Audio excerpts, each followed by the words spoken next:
अपने देश की शान, हम सभी का स्वाभिमान, राष्ट्रीय ध्वज व अखंड भारत की पहचान अशोक स्तंभ व अनेकता को एकता के सूत्र पिरोकर रखने वाले भारतीय संविधान को नमन करती हूँ। आज मैं इस विषय में बात करना चाहती हूँ कि सम्राट अशोक, आज का जो संविधान है वो एक किताब में लिखा हुआ है, लेकिन आज से कई हजारों वर्ष पहले सम्राट अशोक ने पत्थरों पर व लोहे की कलम से एक संविधान लिखा था, जिसको उसके बाद भारतीय संविधान में कुछ चीजें उससे मिलती जुलती हैं।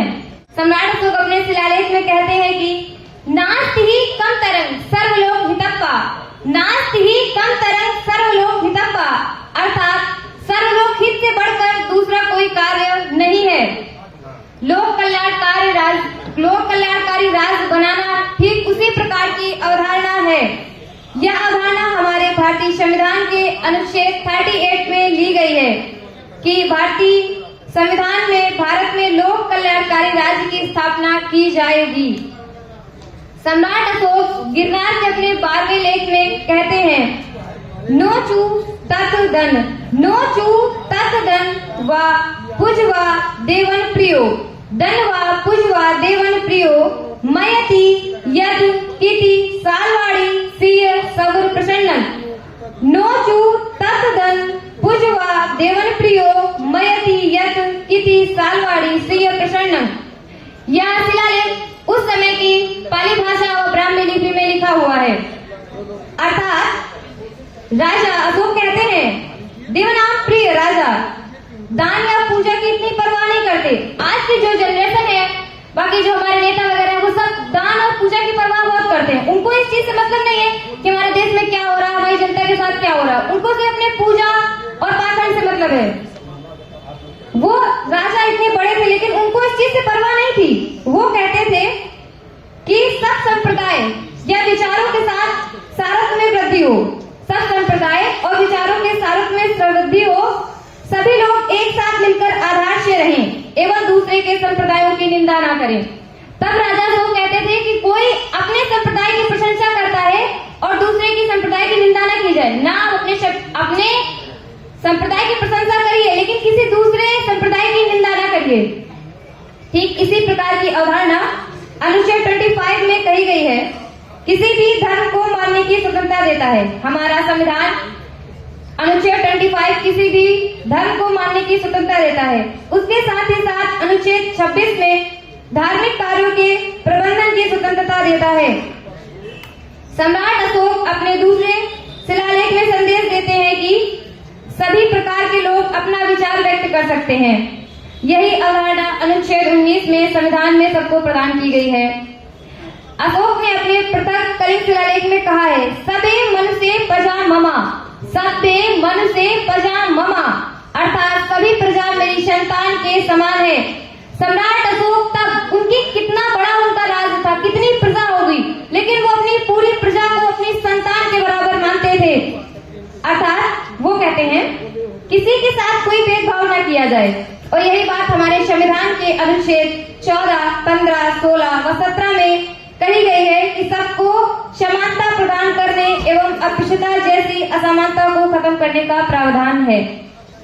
सम्राट अशोक दूसरे शिलालेख में कहते हैं, ओस दनी मनसोक कनी चा पसोक कनी चा यत्र यत्र नस्ति सवच हर्पित चा हुच चा, ओस दनी मनसोक कनी चा मसोक कनी चा यत्र यत्र नस्ति सवच हर्पित चा हुच चा। अर्थात मनुष्य एवं पशुओं के लिए जहाँ कहीं औषधि पौधे नहीं है, दूसरी जगह से लाकर लगाए जाएं।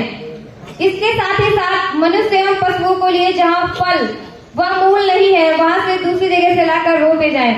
सम्राट अशोक महान ऐसे पहले राजा थे जिन्होंने मनुष्यों के साथ साथ जानवरों के लिए अस्पताल बनवाए थे। यही बात हमारे संविधान के अनुच्छेद 39 में कही गई है, लोगों के स्वास्थ्य के स्तर को बढ़ाने की बात। हमारे संविधान में जो अनुच्छेद 39 है, उसमें जो बात कही गई है, वही बात कई हजार वर्ष पहले सम्राट अशोक ने भी कही थी। मौर्यकालीन व्यवस्था में लोगों के पोषण स्तर में सुधार के लिए अनाज वितरण की व्यवस्था की जाती थी। इसके लिए सम्राट अशोक के सहगौरा अभिलेख में उल्लेख मिलता है कि डसी लमते बस गमेवा एते दवे कोठक गली डसी लमते बस गमेवा दवे कोठक गली। अर्थात चौराहों पर 2 कोष्ठ बनाए जाए, चौराहों पर 2 कोष्ठ बनाए जाए जिनका प्रयोग आपात या अकाल स्थिति में किया जाएगा। ठीक इसी प्रकार हमारे संविधान के अनुच्छेद 47 में पोषण स्तर बढ़ाने की बात की गई है, जिसके तहत विभिन्न प्रकार के पोषण कार्यक्रम अभी चलाए जा रहे हैं।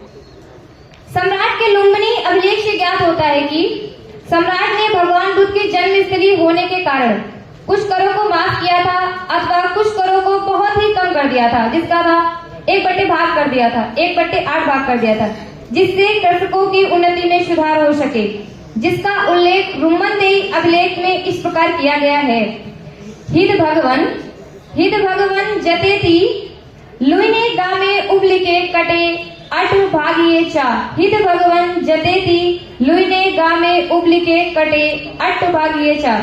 इसी प्रकार अनुच्छेद 48 में देश में कर सुधार की बात की गई है, जिसका उदाहरण हरित क्रांति के रूप में हम सभी को देखने को मिलता है। सम्राट अशोक अपने प्रथम शिलालेख में कहते हैं, किसी जीव को मारा न जाए, न ही उसकी हत्या की जाए। नो चू किसी जीवे अर्बुति प्रय होतवे, अर्थात मेरे राज में किसी जीव को मारकर होम न किया जाए, न ही हमारी पाकशाला में जो अभी तक पकते हुए आ रहे थे जानवर वो अभी ना पकाए जाएं। संविधान के अनुच्छेद 48 में पशु पर बलि लगाने की बात की गई है। सम्राट का संदेश था कि नदी झीलों तालाबों का संरक्षण किया जाए। सम्राट अशोक तक कहते थे कि नदी झीलों तालाबों का संरक्षण किया जाए। उसी बात का उदाहरण है सुदर्शन झील, जो चंद्रगुप्त मौर्य के शासनकाल में बनवाई गई थी।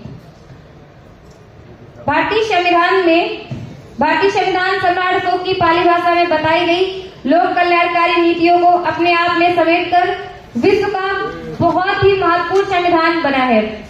सम्राट अशोक अपने एक शिलालेख में खुद से प्रश्न करते हैं। यह शिलालेख है दिल्ली टोपरा स्तंभ। उसमें सम्राट अशोक प्रश्न करते हैं कियं च धम्मं, अर्थात धम्म क्या है, और स्वयं ही उत्तर देते हैं आप सानिवे बहुकियाने दया दाने सचिए सोचिए माधुर्य चा, अर्थात अल्प पाप करना, बहुत लोगों का कल्याण करना, दया करना, दान करना, सत्यवादिता, पवित्रता, मधुता एवं सज्जनता का व्यवहार करना ही दम है। मैं आप सभी से बात कहना चाहूंगी, बहुत पढ़े गीता व